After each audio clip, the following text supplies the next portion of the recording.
जय श्री राम, हर हर महादेव सभी को। आज हम लोग डिस्कस करने वाले हैं fourth theories of social change चल रही थी। 3 थ्योरी कवर कर लिया है, ये लास्ट थ्योरी है जो आपको पढ़नी है, theory of information technology and social change. ठीक है, तो आईसीटी का मतलब होता है इंफॉर्मेशन एंड कम्युनिकेशन टेक्नोलॉजी, इतना समझो। तो जो बार बार मैं पढ़ाते हुए आईसीटी नाम लूँगी तो आपको कंफ्यूज नहीं होना है कि आईसीटी होता क्या है। ठीक है, सो इंफॉर्मेशन टेक्नोलॉजी, आईटी टेक्नोलॉजी इस टाइम कितनी एडवांस चल रही है आपको पता है। आइदर की अगर हम बात करें इंडिया में, तो इंडिया में उस लेवल की अभी एडवांसमेंट नहीं देखी जा रही, बट स्टिल अभी इंडिया उस स्टेज पे है, लाइक डेवलपिंग कंट्री है, तो भी अभी एडवांस टेक्नोलॉजी में एडवांसमेंट धीरे धीरे हो रहा है। तो जो टेक्नोलॉजी में जितनी टेक्नोलॉजी एडवांस होगी वो हमारे सोशल स्ट्रक्चर को चेंज करेगी, हमारे बिहेवियर को चेंज करेगी और हमारे इंस्टीट्यूशन को चेंज करेगी। जैसे कि मैं आपको बताऊं कि आप यहाँ बैठ के किसी अदर से कनेक्ट हो सकते हो बहुत ही आराम से। वो आपसे कितना दूर रहता है उसकी दूरी का कोई भी मैटर नहीं करता। विदेश में बैठे हुए से भी आप आराम से वीडियो कॉल पे बात कर रहे हो, कहीं भी बात कर रहे हो, ठीक है। लेकिन इसमें भी आप किसी और से कनेक्टेड हो, लेकिन अपने इंस्टीट्यूशन से ख़राब हो रहे हैं, टेक्नोलॉजी से ख़राब हो रहे हैं। जैसे कि आपके घर में ही आपके पेरेंट्स हैं, आप happy mother's day, happy father's day का स्टेटस लगा रहे हो, हर जगह लिख रहे हो बेस्ट, लव यू हर जगह, लेकिन आप घर में किसी को हैप्पी मदर्स डे विश भी नहीं किए। इतने हिपोक्रेट हो आप कि आपने विश तो किया ही नहीं, बस आप दिखा रहे हो सबको कि माई लाइफ लाइन, माई ये लाइन, वो लाइन, पता नहीं क्या क्या लाइन, ठीक है। तो इससे क्या हो रहा है, आप तो फेक कर रहे हो ना। तो इंस्टीट्यूशन जो होता है, लाइक आपकी फैमिली, आपकी मैरिज, आपके रिलेशनशिप्स, आपके रिलीजन, इन सब में इम्पैक्ट डालता है। जैसे आप बोल सकते हो कि साइंस जितना एडवांस होता है, लोग उतने ही भगवान से हट के दूसरा कुछ सोचने लगते हैं। आपको अगर कुछ बताया जा रहा है, जैसे आपने अपने रिलीजन में कोई भी चीज़ें पढ़ी हैं, लेकिन फिर आप साइंस को पढ़ रहे हो, तो आपको पता चलेगा कि आप धीरे धीरे कहोगे कि अरे इसके पीछे तो साइंस था, ये तो झूठ है, ये तो झूठ है। आप अपने रिलीजन पे शक करने लगोगे, ठीक है। मैरिज आपकी ख़राब होगी, आप किसी और से बात कर रहे हैं, 24 घंटे आप फ़ोन चला रहे हैं, आपकी वाइफ को पसंद नहीं है। एक हस्बैंड को नहीं पसंद है कि उसकी वाइफ दिन भर फ़ोन में रील बना रही है, क्या कर रही है, उसको नहीं पसंद, ख़राब हो रहे रिलेशनशिप। फैमिली में फूट रहे, एक साथ सब डाइनिंग टेबल पे खाने के लिए बैठे हैं, लेकिन कोई भी मोबाइल से हट के कहीं और ध्यान लगा ही नहीं पा रहा है। बातचीत नहीं हो रही आपस में कि कैसा है, क्या चल रहा है, अपने मोबाइल में व्यस्त है। स्नैप बनाए जा रहे हैं कि ये देखो फूड का, और उसके बाद स्टेटस लग रही है, पता नहीं क्या क्या हो रहा है। तो ये क्या हो रहा है, जैसे जैसे टेक्नोलॉजी और साइंस में एडवांसमेंट होगी, आपकी फैमिली स्ट्रक्चर चेंज होगा, आपका इंस्टीट्यूशन चेंज होगा, आपके बिहेवियर में चेंज होगा। आज घर बैठे बैठे आप ऑनलाइन शॉपिंग कर रहे हो, उससे क्या हो रहा है, हाँ जी आपका टाइम तो बच रहा है, लेकिन आप क्या हो रहे हो, आप ओबेसिटी का शिकार हो रहे हो, आपकी वेट बढ़ जा रही है, क्योंकि एक ही जगह बैठे बैठे आप इतने लेज़ी बना दे रहा है आपको टेक्नोलॉजी कि आपके पास टाइम होता भी है कि चलो आज चलते हैं बाहर, लेकिन मन नहीं करता। आपको आलस आ गई है इतनी कि आप घर पे बैठे बैठे डिफरेंट शॉपिंग ऐप्स का यूज़ करके आप शॉपिंग कर लेते हो। तो आपके बिहेवियर में भी तो चेंज आया, सोसाइटी के स्ट्रक्चर में चेंज आ रहा है। एक आपने न्यूज़ देखी होगी, मैं आपको बताऊंगी कि कैसे इंफॉर्मेशन को मैनिपुलेट करके आपके सामने जो पेश किया जा रहा है गाइस, उससे आप कितना इन्फ्लुएंस हो जा रहे हो, ये बात समझे। दिल्ली का एक पंजाबी आदमी था, उसका नाम नहीं पता मुझे, वो एक लड़की की स्कूटी से टकरा गया, सो कॉल लड़की, ठीक है ना, उस लड़की से टकरा गया और उस लड़की ने बस एक्सीडेंट के नाम पे उसका क्या किया, वीडियो रिकॉर्डिंग करना शुरू किया और उसके सामने इतने एलिगेशंस लगाते बने, उससे लगा लिया कि ये जो है मुझे हरास करने की कोशिश कर रहा था, ये ऐसा करने की कोशिश कर रहा था, मुझे इसने गलत तरीके से टच किया, ऐसा किया वैसा किया, दुनिया भर की चीज़ें उसने बोली। वो वीडियो इतनी वायरल हो गई, उस बंदी ने फेक उस पर इल्ज़ाम लगाए, एलिगेशंस लगाए, और उस लड़के को, उस पंजाबी आदमी को दिल्ली का दरिंदा घोषित कर दिया गया। समझ रहे हो, आप न्यूज़ अगर देखते होगे तो आपको पता होगा, उसने दिल्ली का दरिंदा उसको घोषित कर दिया गया। उसने, उसकी वाइफ उसको छोड़ के चली गई, उसके रिश्तेदार से उसकी पूरा कनेक्शन ख़त्म हो गया, क्योंकि उसको फ़ोटो पूरे इंटरनेट पे वायरल हो रखी थी कि दिल्ली का दरिंदा लड़की को छेड़ रहा है, लड़की के साथ ये किया वो किया, जबकि सिर्फ उसकी स्कूटी से वो टकराया था। आप समझ रहे हो। तो वो लड़की, उसके बाद केस वेस चला, 2 साल बेचारा डिप्रेशन में रहा। तो आप समझ लो कि किसी एक वीडियो को देख के आप उसको जज कैसे कर सकते हो कि वो वीडियो सही है या गलत। आप लोगों को यही दिक्कत है, आपको रील में एक वीडियो दिख गई, वायरल हो गई कि ऐसा हो गया, लेकिन आपको एक्चुअल में उसका क्या हुआ, इसकी रियलिटी क्या है, उस वीडियो के पीछे की कहानी जानने की कोशिश नहीं करेंगे। आपको क्या दिख रहा है कि नहीं भाई उसने गलत किया क्योंकि उस लड़की ने वीडियो बना के अपलोड कर दिया, वो गलत है इंसान, समझ रहे हो। तो आपको टेक्नोलॉजी कितनी हार्मफुल हो रही है आपके लिए, आप समझ रहे हो। लोग गलत वीडियो डाल रहे हैं और उसको लीक कर दे रहे हैं, किसी भी वेबसाइट पर डाल दे रहे हैं किसी लड़की का, और उसकी पूरी लाइफ ख़राब हो जा रही है ना। किसी का भी फ़ोटो डाल के फेक आईडी बना दो, कोई पहचान पाएगा। मान लो आप ही का कोई फ्रेंड है, आप उसकी फ़ोटोज़ रखे हो अपने साथ साथ, फिर बना लो ना फेक आईडी कहीं भी, फिर अपलोड करते जाओ, किसी को नहीं पता चलेगा कि आपका उसका नाम यूज़ कर रहे हो। वैसे ये क्राइम है, लेकिन आप अगर उसका नाम यूज़ कर रहे हो, किसी को नहीं पता, उसको खुद को नहीं पता चलेगा अगर वो उस पर नहीं है तो, है ना। मान लो इंस्टाग्राम पे आपने किसी की फेक आईडी बना दी, एफबी पे किसी की फेक आईडी बना दी, किसी को नहीं पता चलने वाला कि आपने ऐसा किया है। अगर वो खुद नहीं है उसको खुद नहीं पता चलेगा, जब तक कि कुछ आप ऐसे एक्टिविटी ना कर दो कि बाहर वाले को पता चले और फिर उसके पास वो चीज़ आए, फिर वो डिप्रेशन में चली जाए या चला जाए। होता है ऐसा गाइस। तो टेक्नोलॉजी इतनी हार्मफुल हो गई है आज के ज़माने में, जितने उसके मेरिट्स है उससे कहीं ज़्यादा उसके डीमेरिट्स हैं। ट्रोलिंग का लोग शिकार हो ही रहे हैं। एक पिक्चर डाल दो, कैसा है, मोटा है, पतली है, ऐसी है, वैसी है, माचिस की तीली जैसी लग रही है, इतनी भैंस है, मोटी, अपनी शक्ल देख, ये वो, सब के सब कमेंट सेक्शन। अरे किसी की भी पिक्चर लगी हो, आप यूट्यूब पे भी देख लिया करो, उसके कमेंट सेक्शन एक बार ओपन कर लो, फिर देखो, आपको पता चलेगा कि दुनिया ट्रोलिंग में कितनी मास्टर है। तो आपके एक कमेंट से उस बंदे को कितना अफेक्ट कर रहा है। जैसे सब कहते हैं कि भाई देखो मुझे फ़र्क नहीं पड़ता, लेकिन आप उसको फ़र्क नहीं पड़ता वो, लेकिन उसकी फैमिली मेम्बर्स अगर वो कमेंट पढ़ेंगे तो उनको तो फ़र्क पड़ेगा, और उनको फ़र्क पड़ेगा तो डेफिनेटली उस बंदे को फ़र्क पड़ेगा जिसकी पिक्चर्स पे आप लोग उल्टा सीधा ट्रोल करते हो, समझ रहे हो। तो ये कितना ख़तरनाक होता जा रहा है। तो इसी टेक्नोलॉजी के बारे में हम बात करेंगे, डिफरेंट सोशियोलॉजिस्ट को स्टडी करेंगे। ये मैं एक बैकग्राउंड बताई हूँ कि कैसे टेक्नोलॉजी और साइंस का एडवांसमेंट आपकी लाइफ को और सोसाइटी के स्ट्रक्चर को इम्पैक्ट कर रहा है। I hope it is clear. So चलिए शुरू करते हैं थ्योरीज पे। तो की कंसेप्ट है कुछ, इन थ्योरीज की की कंसेप्ट को जानेंगे।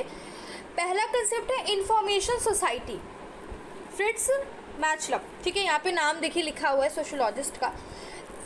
इंफॉर्मेशन सोसाइटी क्या है?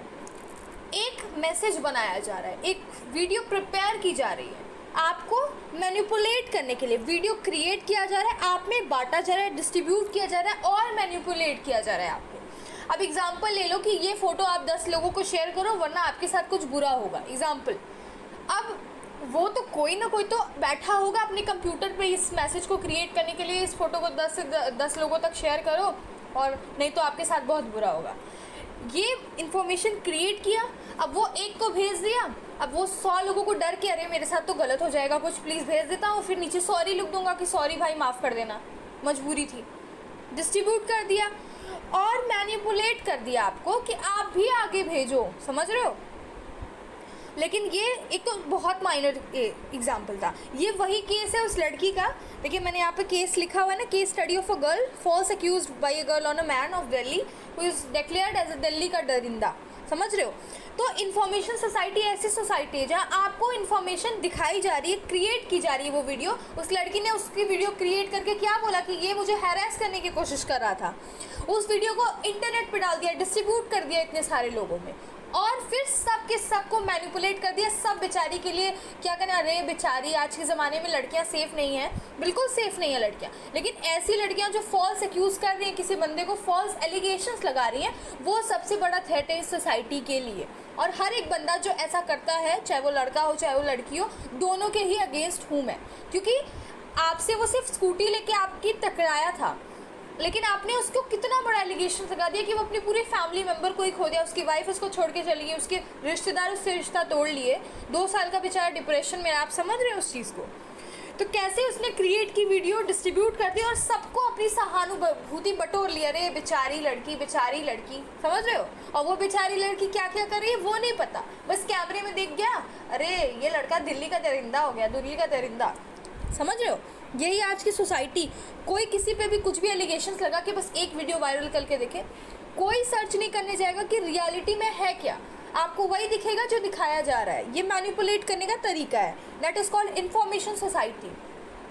दूसरे को टेक्नोलॉजिकल डिटर्मिनेशन बोलते हैं। दूसरी की पॉइंट्स है टेक्नोलॉजिकल डिटर्मिनेशन।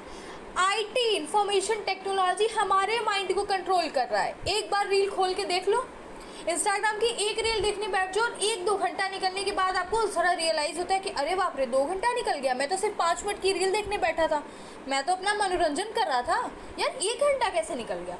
कंट्रोल कर रही है आपको। एक बार आप उस वीडियो में फंस गए, फिर एक के बाद एक स्वाइप करते जा रहे और फिर आपके साथ क्या हो रहा है, टेक्नोलॉजी डिटर्मिनेशन हो रहा है। इसके पीछे की साइंस पता है क्या है? जब आप कोई वीडियोस देखते हो जिसमें डिफरेंट कलर्स वगैरह होते हैं और वो बार बार स्किप होता रहता है, समझ रहे हो? यानी कि जैसे 30 सेकेंड्स की वीडियो, फिर आप आगे 30 सेकेंड्स की वीडियो, 15 सेकेंड्स की, 30 सेकेंड्स की, डिफरेंट चीज़ें होती हैं। आपके माइंड में ना डोपामिन का जो लेवल होता है वो सेक्रीट होना चालू हो जाता है, इंक्रीज होता है, जिससे आपको खुशी मिलती है। ये इसके पीछे की साइंस है। मैं उतनी साइंस नहीं पढ़ी हूँ, मेरा कॉमर्स बैकग्राउंड है, लेकिन मुझे पता है ये सारी चीज़ें क्योंकि मैं थोड़ा सर्च करती हूँ। तो आपके माइंड में वो जो डोपामिन का सेक्रीशन होगा वो आपको खुशी प्रोवाइड करेगा। जितना आप स्वाइप करोगे उस चीज़ को उतनी खुश होते जाओगे आपको मज़े आएंगे। तो ये आपके माइंड को क्या कर रहा है, आपको वो बता रहा है कि आपको क्या करना है। टेक्नोलॉजिकल डिटर्मिनेशन, आपको यही वीडियो देखनी है, आपको यहीं पे 1 घंटा स्पेंड करना है। फिर आओ दूसरे ऐप्स खोल लो, ठीक है। यूट्यूब भी रील्स प्रोवाइड करने लगा भाई। अब जो बंदा इंस्टाग्राम अपने पेरेंट्स के लिए नहीं चला पाता था कि भाई उसके पेरेंट्स मना किए, वो यूट्यूब पे रील देख ले, फिर बहाना मार देगा कि मैं तो पढ़ाई कर रहा था, गलती से आ गया था, ओपन करते ही आ गया था, समझ रहे हो? तो टेक्नोलॉजी डिटरमाइन करती है आपको। थर्ड पॉइंट देखिए, सोशल कंस्ट्रक्टिविज्म। तो सोशल कंस्ट्रक्टिविज्म में क्या होता है? कंट्रेरी टू टेक्नोलॉजिकल डिटर्मिनेशन, ये बिल्कुल उसका अपोजिट है। टेक्नोलॉजी आपको डिटरमाइन कर रही है ना कि आपको क्या करना है, बट ये जो पॉइंट है वो उसको कन्फ्लिक्ट करता है कि नहीं भाई ऐसा नहीं है। ये पॉइंट कहता है कि अगर आपको रील पसंद आ रही है तो आपको वो ऐसी रीलें दिखाता है जो कि उसमें आप फंसते चले जाते हो। अब एग्जांपल लेती हूँ, सिंपल से समझाती हूँ, ज़्यादा टेंशन नहीं लेना। जैसे टेक्नोलॉजी, अगर मैंने बोला टेक्नोलॉजी डिटरमाइन कर रही है आपको कि आपको वो रील देखना है, तो वो कैसे कर रही है? सोशल कंस्ट्रक्टिविज्म से। जैसे कि आपने अगर किसी एक क्रिएटर की वीडियो को लाइक कर दिया और कमेंट कर दिया, बस इतना करने की देर है। फिर कुछ टाइम बाद ज़रा मोबाइल ओपन करके फिर से स्वाइप करने की कोशिश करना, उसी क्रिएटर की रील आपको बार बार आएगी, बार बार आपकी फीड में आती रहेगी। समझ में आया? ये क्या है? Social constructivism. तो ज़रा ये सोचो कि आपकी एक रील लाइक करने से आपको उसी बंदे की रील दिखने लगती है, तो आपका क्या डेटा सेफ है? क्या आपके मोबाइल में जो भी आप सर्च कर रहे हो आपको प्राइवेसी है? नहीं है ना। वो तो सिर्फ लिखता है कि भाई प्राइवेसी पॉलिसी, भाई टिक कर दो, I am agree with that, I am agree कर करके आपके डेटा को क्या कर रहा है, वो एक्सेस कर ले रहा है बड़े आसानी से। अरे भाई मैं अपने फ़ोन में अगर कोई ड्रेस देख रही हूँ, लाइक एग्जांपल कोई शॉपिंग ऐप में मैंने कोई ड्रेस देख ली, सपोज कुर्ती देख ली, अब मैं दोबारा उस पर पॉपअप करके आ रहे हैं, अरे कुर्ती, ये वाली कुर्ती देख लो, ये वाला देख लो, डिफरेंट आ रहे हैं, 5-5 मिनट पे वो आपको स्किप करा। उसे कैसे पता चला कि आप कुर्ती ही देख रही थी? यही है ना, आपको दिखा रहा है कि आप सेफ हो भाई, आपकी पूरी प्राइवेसी पॉलिसी का हमने ख्याल रखा है, लेकिन खुद की पूरी प्राइवेसी को लिए जा रहा है, एक्सेस कर रहा है मेरे इन्फॉर्मेशन को आराम से। टेक्नोलॉजी ये बड़े आराम से करता है।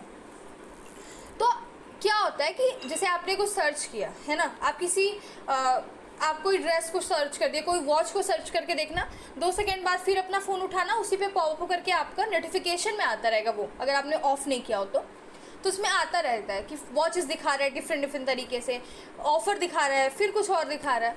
ये क्या है? Social constructivism. आप जो चाहते हो हम आपको वही आगे शो करेंगे। आप चाहते हो कि आपको पूरी परोसा जाए, हम वही परोसेंगे भाई, आप उसी में इंडल्ज होते जाइए, ठीक है।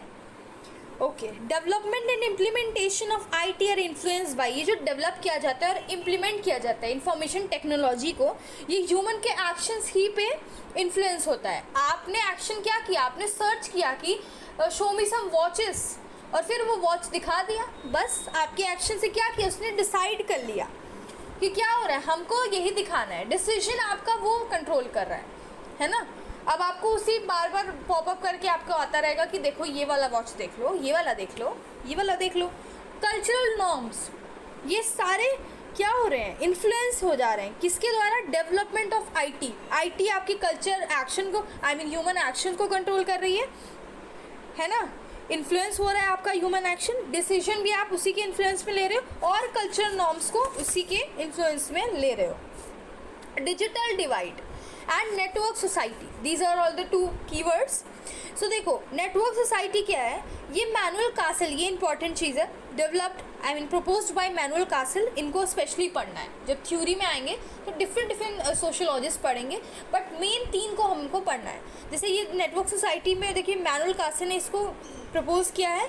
इसमें क्या होता है, social, economic and political activities are increasingly organise around global digital network, global digital network. चलिए आइए ज़रा समझते हैं कि ये 3 नाम मैंने क्यों लिए। Role of ICT in social change, first economic change. अब लोग क्या कर रहे हैं, फ्रीलांसर्स राइज कर रहे हैं, GIG, जिज इकोनॉमी। अब पूछिए जिज इकोनॉमी क्या होता है। So GIG economy basically stand for those freelancers who are increasing rather than full time employees. जैसे एग्जाम्पल कि आप कहीं किसी कॉर्पोरेट कंपनी में काम करते हो, ठीक है, आप किसी ऑर्गेनाइजेशन में वर्कर हो, आपको इतने से इतने ड्यूरेशन में वर्क करना है, आप फुल टाइम एम्प्लॉय हो।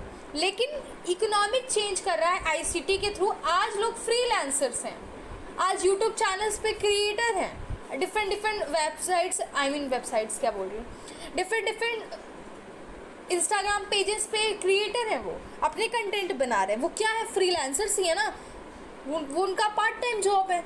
तो वो पार्ट टाइम जो भी होगा वो GIG इकोनॉमी होती है। तो ये क्या हो रहा है, इससे ई कॉमर्स बढ़ रहा है। इकोनॉमिक चेंज क्या हो रहा है, राइज ऑफ ई कॉमर्स, ठीक है। ऑनलाइन आपका सब कुछ हो गया, ऑनलाइन प्लेटफॉर्म पे आप कर रहे हो। आप चाहे तो अपने प्रोडक्ट्स को किसी ऑनलाइन ऐप्स पे बेचो, ठीक है, शॉपिंग ऐप्स पे बेचिए, आप भी अपना प्रोडक्ट लगा दीजिए। कोई आपको पसंद करता है, आपका थोड़ा सा पैसा उधर जाएगा, बाकी आपको पैसे अपने मिल जाएंगे। तो ई कॉमर्स तो बढ़ रहा है, आराम से ट्रेड घर बैठे बैठे हो रहा है कि नहीं, ग्लोबलाइजेशन बढ़ रहा है कि नहीं। सब आराम से घर पे बैठ के कोई भी चीज़ सेलेक्ट कर रहे हो, कोई भी चीज़ मंगवा ले रहे हो, खाने का मंगवा ले रहे हो, ड्रेसेस मंगवा ले रहे हो, है ना, ग्रोसरी भी आने लगा है। तो ये सब क्या है, ग्लोबलाइजेशन है। सब ट्रेड में आराम से कर सकते हैं ट्रेड, ठीक है। और transforming industries are also transforming, ठीक है। अब इंडस्ट्री क्या कर रही है, अपने वर्क को जैसे कि कोई ऐसा ऑर्गेनाइजेशन होता है जिसमें लोग प्राइवेट घर बैठे बैठे होम वर्क कर सकते हैं, है ना। जैसे घर पे बैठ के while sitting at home you can also does activities. ये भी लोग क्या है, वही है, ये लोग भी ई कॉमर्स ही कर रहे हैं, ये लोग भी ई ट्रेडिंग ही कर रहे हैं। घर पे बैठे बैठे इकोनॉमिक चेंज हो रहा है कि नहीं। आपको घर बैठ के आपको सिर्फ फ्रीलांसर बन के आपको पैसे कमाने को मिल रहा है। आप रील बनाओ, आप अपने पेजेस को अच्छे खासे से एकदम मस्त पॉपुलराइज कर दो, फिर देखो आपको पैसे मिलने लगेंगे, है ना। सेकंड है कल्चरल चेंज, ये आपके कल्चर में चेंज ला रहा है। अब आप देखोगे आप जाओगे उज्जैन, जब दर्शन करने जाओगे महाकालेश्वर का, महाकाल भगवान का, आप देखोगे वहाँ वर्चुअल रियलिटी आपको दर्शन मिलेगा। यानी कि अब आपके कल्चर में भी चेंज आ रहा है। पहले क्या होता था, ऐसा नहीं होता था ना, लेकिन आज आपको 3D एकदम HD क्वालिटी का भगवान, आप उसे लगा लो कि आपको लगेगा कि अरे भगवान तो आपके सामने ही है और मस्त आप लोग पूजा पाठ में, समझ रहे हो। तो ये क्या कर रहा है, कल्चर चेंज कर रहा है ना। तो ये क्या कर रहा है, wide speed of social media and digital communication platform are changing our culture too. Third आप देखिए political change, role of social media in political advertisement is increasing day by day. अगर आप किसी एग्जाम्पल की, अगर आप राहुल गांधी के सपोर्टर हो तो आप उसके पेजेस को फॉलो कर रहे हो, है ना। तो वो क्या करते हैं, वो अपनी अच्छी बातों को आगे रखते हैं कि मैं ये करूँगा, अगर मैं पार्टी में आ गया तो, अगर मैं रूलिंग गवर्नमेंट बन गया तो मैं ये ले आऊँगा स्कीम्स, मैं ये कर दूँगा, मैं किसानों का भला करूँगा, मैं ये करूँगा स्टूडेंट्स के लिए, वो करूँगा। ये क्या कर रहे हैं, ये पॉलिटिकल चेंज कैसे ले आ रहे हैं। लेकिन राहुल गांधी ये नहीं बताएंगे कि उनकी कुछ ऐसी कुनीतियाँ हैं, उन कुछ ऐसी कुनीतियाँ जिसको वो सामने नहीं दिखा रहे, वो अच्छी चीज़ें दिखा रहे हैं, ताकि लोग उसी को देख के अपना माइंड सेट कर ले कि हमें तो राहुल गांधी अच्छे लगते हैं, हम तो कांग्रेस को वोट देंगे। लेकिन मैं आपको रियलिटी बता दूं कि कांग्रेस जो इतना शो कर रही है कि हम अच्छे हैं, अपने उसके पेजेस में चले जाओ, फिर देखो राहुल गांधी अपने कांग्रेस पार्टी के नहीं बता रही है कि उसके एक ऐसे रूल हैं लैंड रीडिस्ट्रीब्यूशन का जिसमें वो क्या कहते हैं कि जिनके ज़्यादा बच्चे हैं और जिनके कम बच्चे हैं, तो जो कम बच्चे हैं उनकी ज़मीनों को छीन के जिनके ज़्यादा बच्चे हैं उनको दे देंगे। सिंपल सी बात है कि ज़्यादा बच्चे किसके होते हैं। देखिए, मैं किसी के खिलाफ नहीं बोल रही हूँ, बट द रियलिटी इज़ कि लैंड रीडिस्ट्रीब्यूशन सिस्टम है क्या। आपको ये चीज़ पता नहीं, आप मैनिफेस्टो नहीं पढ़ोगे, आप क्या पढ़ोगे, रील्स देखोगे। वाओ, राहुल गांधी कितना अच्छी बातें बोल रहे हैं ना, स्टूडेंट के लिए खड़े हो रहे हैं ना, स्टूडेंट के लिए प्रोटेस्ट कर रहे हैं, स्टूडेंट के लिए ये कर रहे हैं, बट एक्चुअल में उनका मुद्दा है क्या। लैंड रीडिस्ट्रीब्यूशन में वो कहते हैं कि हिंदुओं की वो ज़मीन छीन के बांट देंगे मुसलमानों में, क्योंकि उनके ज़्यादा बच्चे हैं। तो वो तो लैंड रीडिस्ट्रीब्यूशन का जिक्र उन्होंने अपने मैनिफेस्टो में किया, लेकिन अपने वीडियोस में ये चीज़ जाहिर किया नहीं किया। क्यों?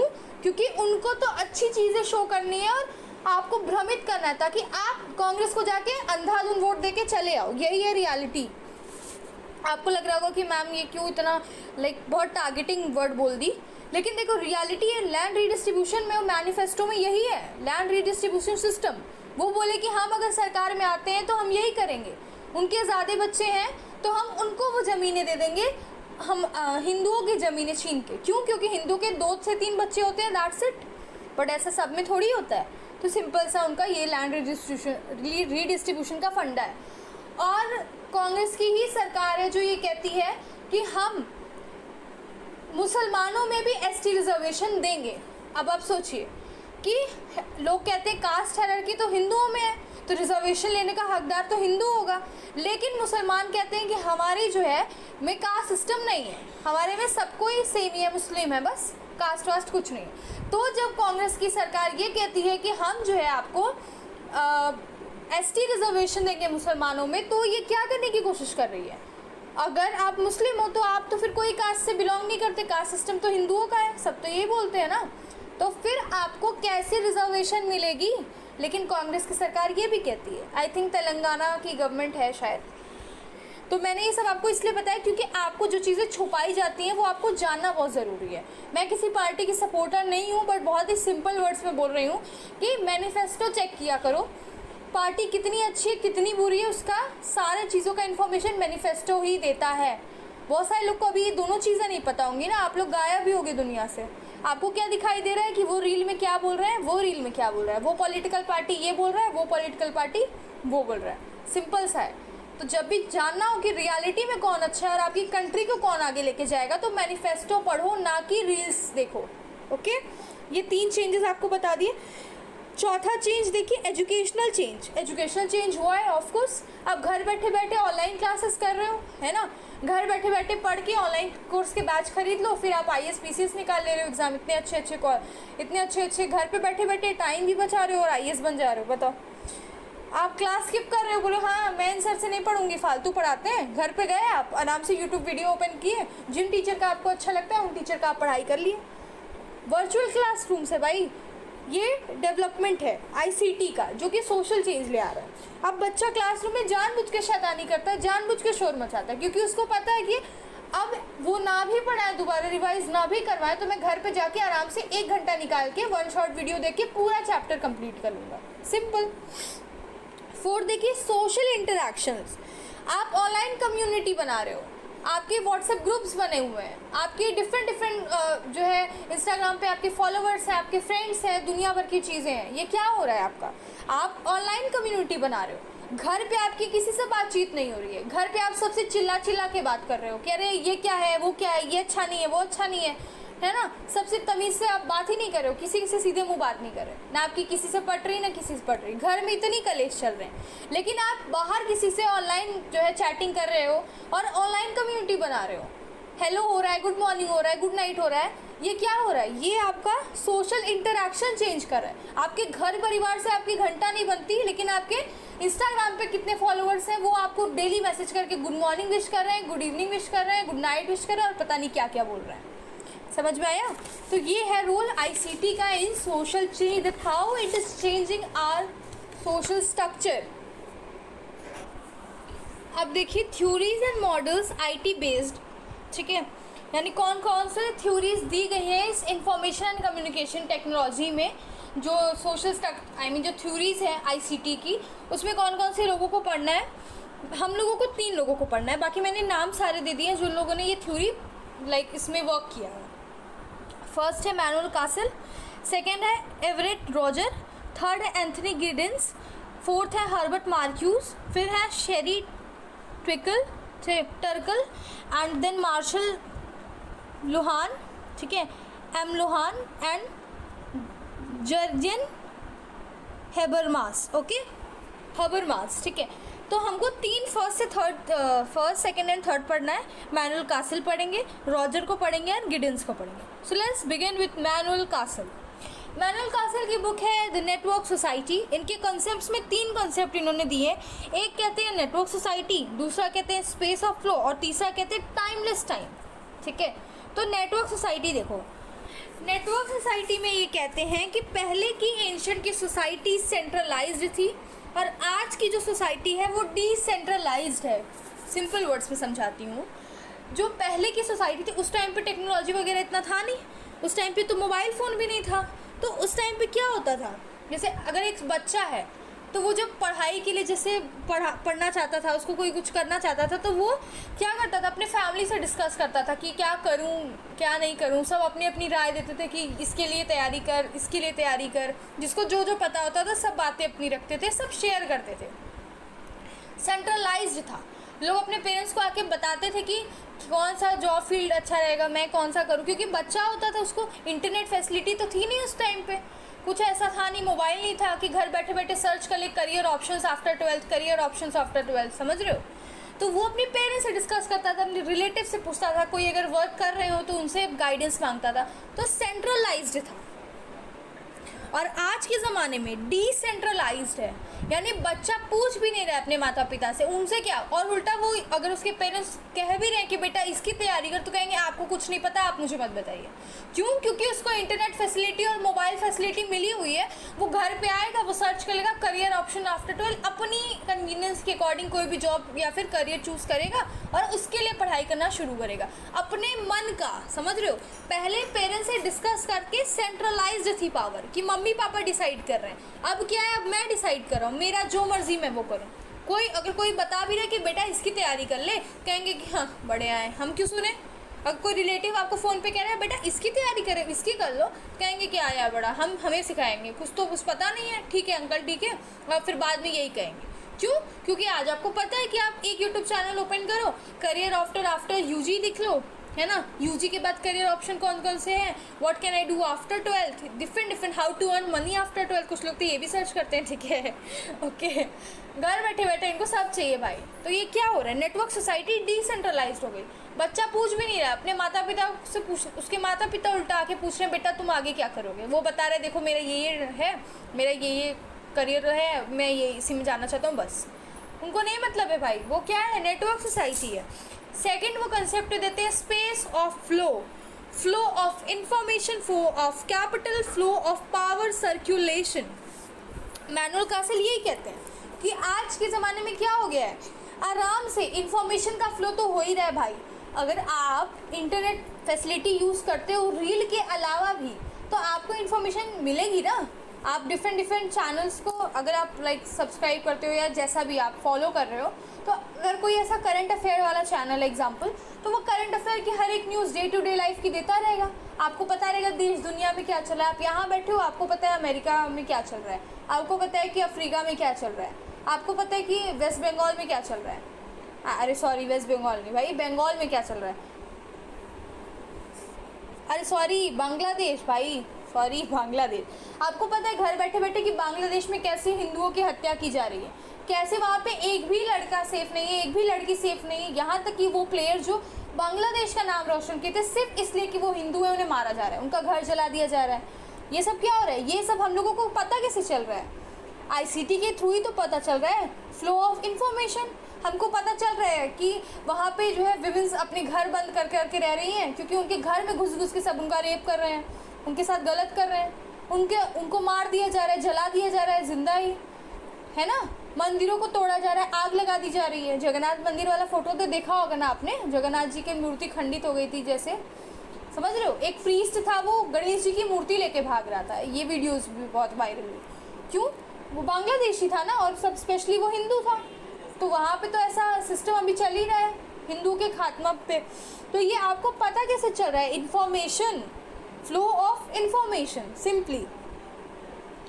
अब टाइमलेस टाइम की अगर हम बात करेंगे तो वैसे देखा जाए तो टाइटल क्या है, टाइमलेस टाइम, यानी कि सेव्स टाइम। पहले की सोसाइटी क्या होती थी, पहले अगर हम किसी से बात करना चाहते थे तो हम लेटर लिखते थे, 4 दिन में पहुंचता था, फिर रिप्लाई के लिए इतना वेट करो। लेकिन आज के ज़माने में क्या है, लेटर वेटर लिखना है नहीं ना, सिंपली एक वीडियो कॉल कर लो, बात कर रहे हैं, याद आ रही है किसी की तो वीडियो कॉल कर लो, बहुत आ रही है याद, मैसेज कर दिया, वीडियो कॉल कर दिया, बात खत्म, बातचीत हो गई भाई, सब पास पास में है। Timeless time, it is saving your time and ICT is actually saving our time but it is destroying our mind to grow.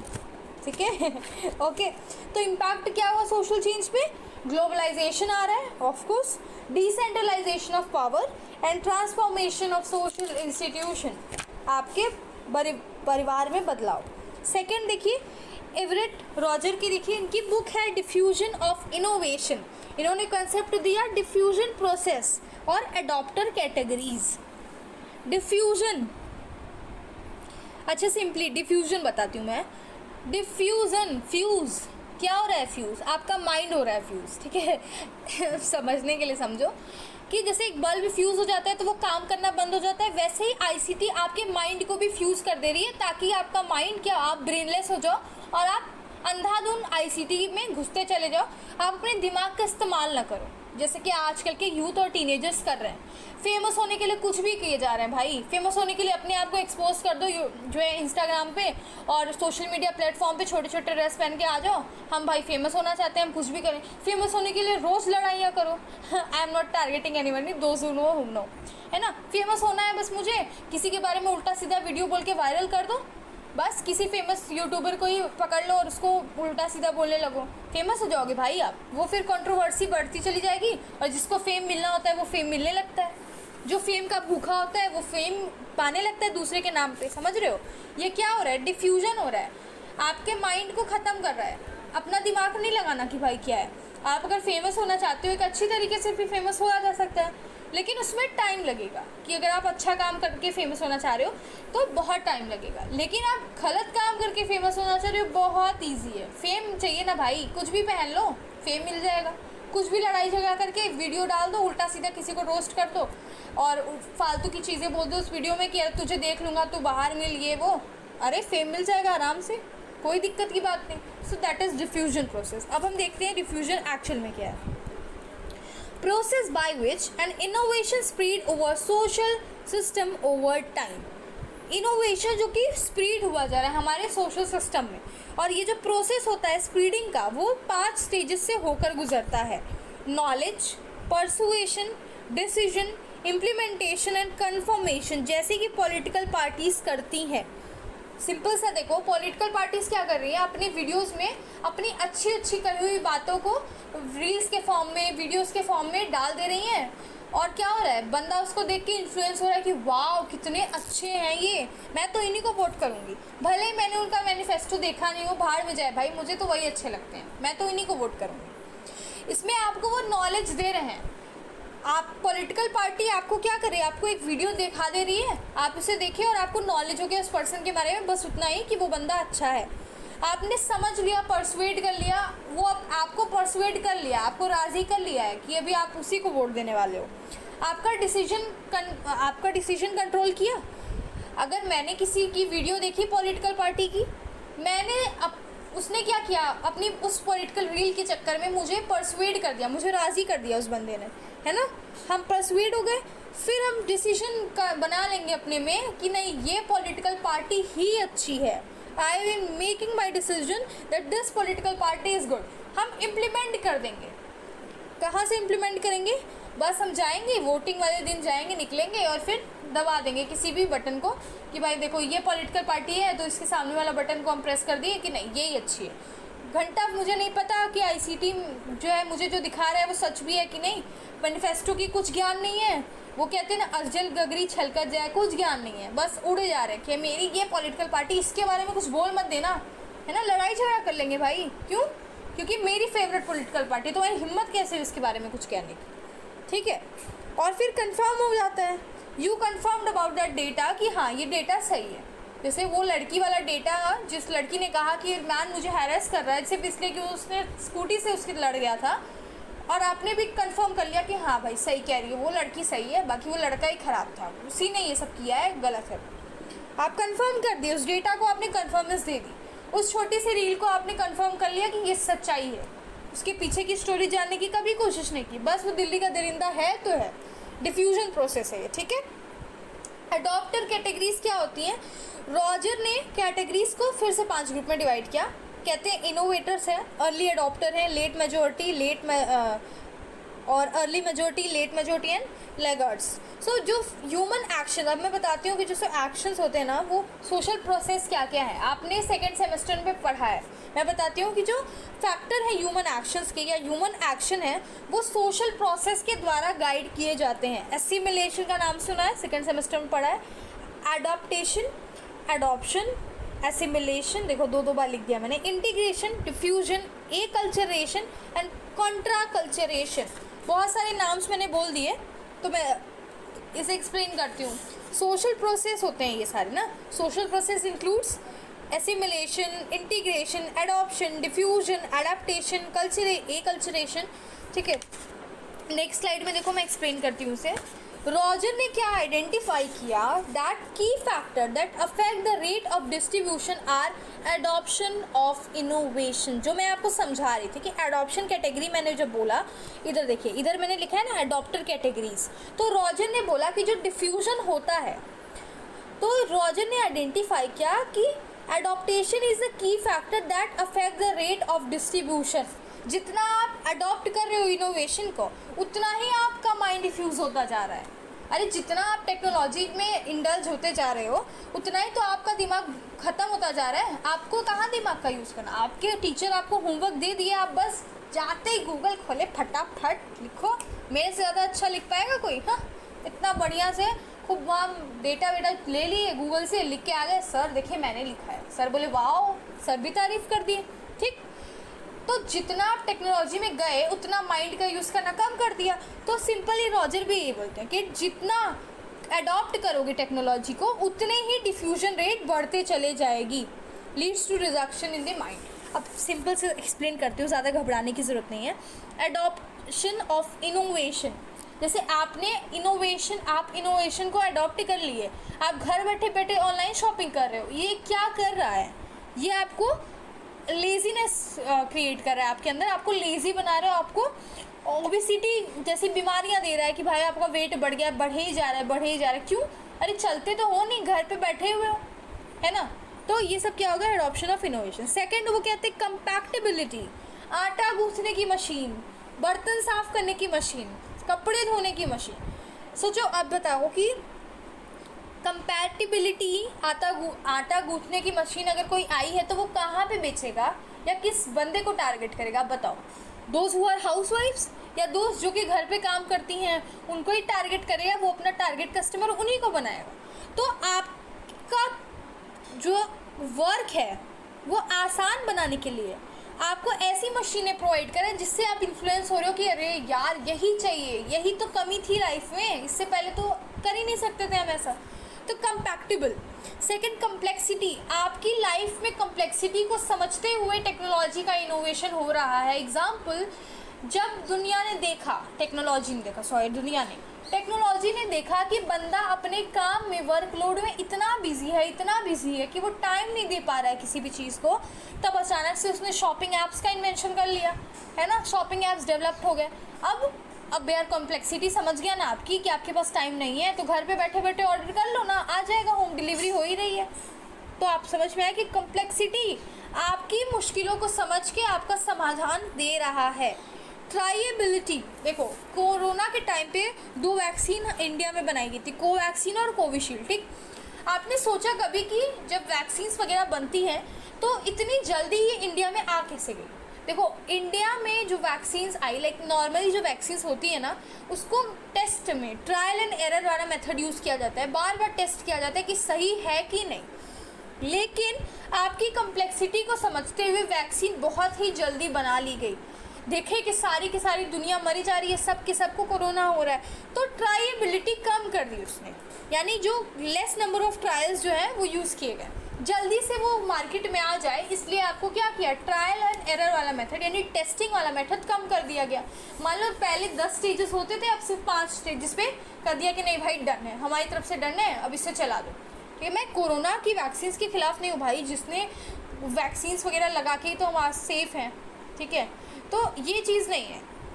Covaxin और कोविशील्ड अगर जान बचा रही हैं तो वो वैक्सीन अच्छी है, लेकिन मैं आपको जो एक्सप्लेन करने की कोशिश कर रही हूँ वो ये है कि अगर मुझे पता है कि दुनिया में सबके सब लोग मर रहे हैं, तो क्यों ना मैं कोई ऐसी चीज़ें बनाकर जल्दी से चला दूँ मार्केट में, ताकि मेरा वो प्रोडक्ट चल जाए अच्छा खासा, है ना। अगर मान लो दुनिया में सबको गोली मारी जा रही हो, तो कोई ऐसा प्रोडक्ट बना के फटाफट दे दूँ जो आपको गोलियों से बचा सके, तो उसके लिए ट्रायल करूँगी मैं ज़्यादा, 1-2 बार कर लूँगी, टेस्ट कर लूँगी कि देखूँ हो रहा है कि नहीं, ये काम कर रहा है कि नहीं, जैसे ही मुझे लगा काम कर रहा है तुरंत मार्केट में भेज दो। ट्रायबिलिटी कम कर दी है, क्यों? क्योंकि आपकी कम्प्लेक्सिटी समझ गया वो, आपके पास टाइम नहीं है, हमारे पास भी टाइम नहीं है भाई, आपको चाहिए जल्दी हम दे देंगे आपको, हो गया। ऑब्जर्वेबिलिटी, और वो आपको ऑब्जर्व भी कर रहा है कि आप उसे जल्दी से उस टेक्नोलॉजी को समझ जाओ, यूज़ कर लो। जैसे मैंने बोला आटा गूंथने की मशीन, तो वो ऑब्जर्व कर लिया भाई कि आप उसे यूज़ कर सकते हो, how fast you understand the technology use, बना के ही आपको ऐसे दे रहा है कि देखिए आटा डालिए, हल्का सा पानी डालिए इधर से और बस राउंड एंड राउंड घुमाते रहिए और ये रहा आपका तैयार, 5 मिनट में आपके आटे गुथ गए। आपको वो समझा रहा है कि टेक्नोलॉजी कितनी इजी है यूज़ करने के लिए, आप यूज़ करो भाई। तो ऑब्जर्व कर रहा है। ठीक है, I hope it is clear, आपको समझ में आया हो। ठीक है, अब आते हैं एंथनी गिडेंस। ठीक है, अब गिडेंस को स्टडी कर रही हैं, उनकी थ्योरी है स्ट्रक्चरेशन थ्योरी। ठीक है, उन्होंने 2 कंसेप्ट दिए हैं, वो कहते हैं स्ट्रक्चर एंड एजेंसी, और दूसरे कहते हैं space, I mean time and space. ठीक है, तो बड़े आराम से इसको समझेंगे, लेकिन इनको स्टडी करने से पहले ना 2 लोगों का आपको नाम आएगा, एक तो इनका नाम खुद आएगा, दूसरा इमाइल डर्काइम का नाम आएगा ना। देखो, इमाइल डर्काइम ने एक बुक लिखी थी, the rules of sociological method. उस बुक में वो कहते हैं कि सोसाइटी सुई जनरस है। एंथनी गिडेंस भी सेम बुक का नाम रखते हैं, उसमें थोड़ा से चेंजेस करते हैं और उन्हीं के आइडियोलॉजी को पेश करते हैं और कहते हैं the new rules of sociological method, जिसमें वो कहते हैं society is sui generis which keeps changing according to the needs. ठीक है,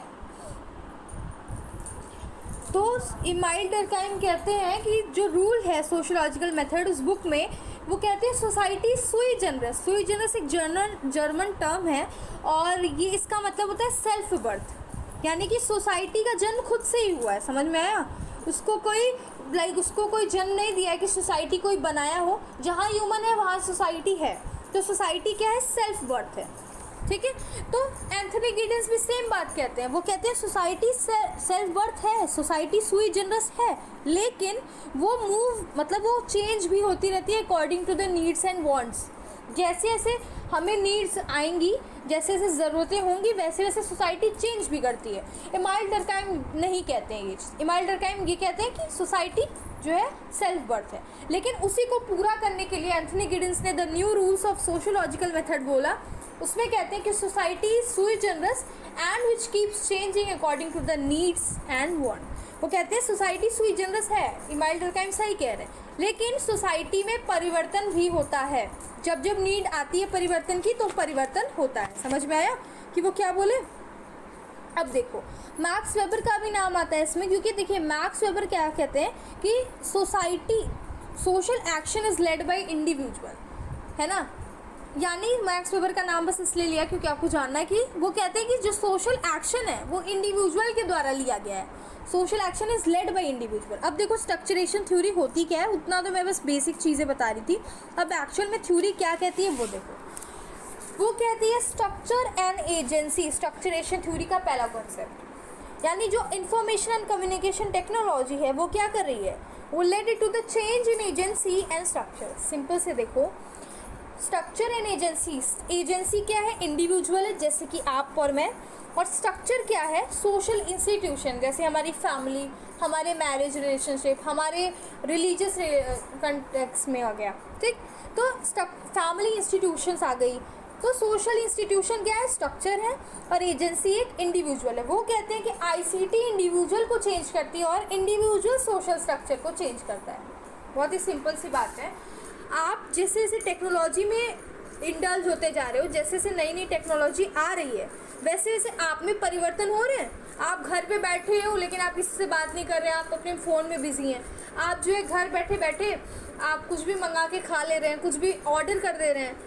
तो आपको चेंज कर रहा है टेक्नोलॉजी और आप चेंज हो रहे हो, तो आपका फैमिली स्ट्रक्चर भी चेंज हो रहा है। सेम टेबल पे खाना खा रहे हैं बट कोई किसी से बात नहीं कर रहा, सब अपने अपने फ़ोन में बिजी हैं। तो आप तो चेंज किया टेक्नोलॉजी, लेकिन टेक्नोलॉजी के चेंज की वजह से आप में चेंज आया और आपने सोशल स्ट्रक्चर को बदल दिया, इंस्टीट्यूशन को बदल दिया, सोशल इंस्टीट्यूशन को बदला। आपके रिलेशनशिप जो है वो सही नहीं चल रहा है। क्यों? क्योंकि आप पूरा टाइम अलग ही दुनिया में खोए हुए हो, ठीक।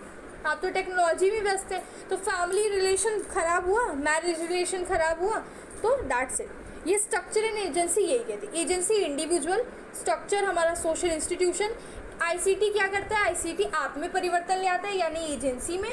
आप एजेंसी हो और एजेंसी परिवर्तन ले आता है सोशल स्ट्रक्चर या इंस्टीट्यूशन में, जैसे आपकी फैमिली कनेक्शन, आपकी फैमिली बॉन्डिंग, ठीक है। समझ में आया?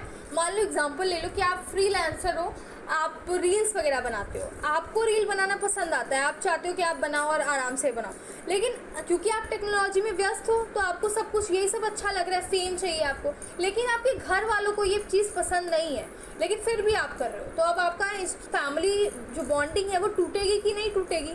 बिल्कुल टूटेगी। और टूटेगी किसकी वजह से? टेक्नोलॉजी की वजह से। सिंपल। इसी को इन्होंने कहते हैं duality of structure. Agency and structure together known as the duality of structure. वो कहते हैं कि एजेंसी और स्ट्रक्चर एक मीडियम है चेंज का थ्रू आईसीटी। ओके, तो डुअलिटी ऑफ स्ट्रक्चर में यही है कि जो एजेंसी और स्ट्रक्चर है वो मीडियम है चेंज का। आईसीटी के द्वारा आप मीडियम हो जिससे वो आपको बदल रहा है। समझ में आया? अब देखिए एग्जाम्पल देख लीजिए आईसीटी का। How ICT is changing agency and structure. अब जैसे आप घर बैठे बैठे आप देख रहे हो यूरोपियन कंट्रीज़ में तो LGBTQ का कॉन्सेप्ट है। LGBTQ plus, lesbian, gay, bisexual, transgender, queer plus positive का साइन जो है। तो आपने घर बैठे बैठे देखा कि यार वाव ये जो LGBTQ है कितना अच्छा है, आपको मान लो अच्छा लगा, आप उसके सपोर्ट में हो। तो मैं भी अगेंस्ट नहीं हूँ किसी भी चीज़ के, लेकिन एक्सप्लेन करना है तो मुझे बताना पड़ेगा। आप मान लो कि बोलते हो कि LGBTQ तो इंडिया में भी आना चाहिए, इंडिया में भी जिसको मन जिससे शादी कर ले, ठीक है। चाहे अगर if there is someone lesbian तो वो लेस्बियन से शादी करे, और कोई गे है तो वो चाहता है गे से शादी करे। आप लोग को भी बड़ा मस्त लगा ये चीज़ और आपने कहा कि नहीं, आप भी प्रोटेस्ट पे उतर गए कि हमें हमारी मांगे पूरी करो भाई, पूरी करो। तो इंडिया के लोग इन्फ्लुएंस हो गए यूरोपियन और डिफरेंट कंट्रीज़ के कंटेक्स्ट में आके, और उनको LGBTQ पसंद आने लगा। अब आपको क्या चाहिए? सिंपल सी बात है, अब आप भी डिमांड करोगे ना कि हमारी कंट्री में भी आ जाए। तो लॉ के according article 377 of Indian constitution कहता है कि you have right to live and right to identity. आपकी आइडेंटिटी के लिए आपको हक मिला हुआ है कि आप कोई भी हो, like if you are not a boy और गर्ल, आप गे हो या आप लेस्बियन हो, इस तरीके के अगर आप हो, ट्रांसजेंडर हो, तो आपको आइडेंटिटी मिली हुई है, संविधान में आपको ये चीज़ मिला है। लेकिन स्टिल इंडिया में अभी तक ये रूल नहीं आया है कि कोई किसी से भी शादी कर ले, क्योंकि अगर ये इंडिया में रूल आ गया तो कई चीज़ें बदलनी पड़ सकती है। आपका हिंदू मैरिज जो एक्ट है 1955 में और स्पेशल मैरिज एक्ट है 1954 में, इसमें भी परिवर्तन ले आना पड़ेगा। अगर आपको मिल जाता है राइट कि आप शादी कर सकते हो तो आपके मैरिज एक्ट पे फ़र्क पड़ेगा। तो अभी तक इंडिया में ऐसा नहीं है कि कोई गे से शादी कर ले, लेस्बियन से शादी कर ले, ट्रांसजेंडर से शादी कर ले, ऐसा कोई भी नियम नहीं आया है, ठीक है। लेकिन सब लोग चाहते हैं, डिमांड कुछ लोग तो कर ही रहे हैं। समझ में आया? तो क्या हो रहा है, LGBTQ का कॉन्सेप्ट कहाँ से आया? दूसरी कंट्री से। यहाँ पे लोगों को चुल मची कि भाई हमको भी यही चाहिए, सब मांगने लगे कि हमें अधिकार चाहिए, हमारे राइट्स को दो। लेकिन ये चाहते हैं कि शादी कर ले, तो अभी तक इंडिया में ऐसा कोई नियम नहीं आया है। क्यों नहीं आया? क्योंकि अगर वो कह देते हैं कि आप लोग शादी भी कर सकते हो किसी से भी, ट्रांसजेंडर से, तो Hindu marriage act of 1955 and special marriage act of 1954 will be disturbed again. तो इसको चेंज करना पड़ेगा, उसको चेंज करना पड़ेगा, तो इंडिया भी ये सब झमेलों से बाहर है। ठीक है। सेकेंड कंसेप्ट वो बोलते हैं टाइम एंड स्पेस, यानी एवरीथिंग इज राइट और wrong on the basis of time and space. आप क्लासरूम में बैठे हो और आप नाच रहे हो तो वो गलत है, ठीक, लेकिन अगर आप स्टेज पे जाके परफॉर्मेंस कर रहे हो और उसमें डांस कर रहे हो तो वो सही है। ये क्या है? Space of time and space, यानी कौन से किस टाइम में किस स्पेस में आप कोई काम अगर करते हो तो वो सही होता है, और उसी टाइम और स्पेस में कहीं और आपका वो चेंज हो जाता है तो वो गलत हो जाता है। अब एग्जांपल ले लो कि आपका टीचर आपको पढ़ा रहे हो, आप फ़ोन चला रहे हो, तो वो टाइम और स्पेस में आप गलत हो, लेकिन आपका टीचर क्लास में नहीं है और आप फिर फ़ोन चला रहे हो तो आप उस टाइम और स्पेस में सही हैं अपनी जगह। ठीक है। तो टाइम एंड स्पेस का कंसेप्ट ये होता है। अब एग्जाम्पल ले लेती हूँ, थोड़ा पॉलिटिकल बैकग्राउंड। उत्तर प्रदेश में अगर कोई अल्कोहल पीता है, अल्कोहल खरीद रहा है, पी रहा है, तो वो सही है, लेकिन यही आप बिहार में जाइए तो वो सही नहीं है, आपको पकड़ के जेल में डाल देंगे, आपके अगेंस्ट लीगल एक्शन होगा। क्योंकि यूपी में शराब लीगल है तो आप शराब पियो, टाइम और स्पेस यूपी का है तो आप सही हो, लेकिन बिहार में जाके दारू पी के दिखाइए, बिहार में आप नहीं कर सकते क्योंकि ये इलीगल है। तो टाइम और स्पेस अगर बिहार है आपका, कि आप बिहार के समय में बिहार के जो एरिया है वहाँ पे अगर आप दारू पी रहे हो तो गलत है। तो एवरीथिंग इज़ राइट और wrong on the basis of time and space. I hope it is clear. So guys, finally हमारा information and communication technology the theories of ICT is completed year. I hope आपको समझ में आया हो। I know this is a very lengthy video, but still जितने concept थे theory से लेके इम्पैक्ट और जितने भी टर्म्स थे वो सारी चीज़ें मैंने इस वीडियो में एक्सप्लेन कर ली है। अब आपकी इकलौती थ्योरी बाकी है, कन्फ्लिक्ट थ्योरी, और उस थ्योरी को कराने के बाद कंप्लीट हो जाएगा आपका chapter. So thank you so much guys, take care, bye bye, जय श्री राम।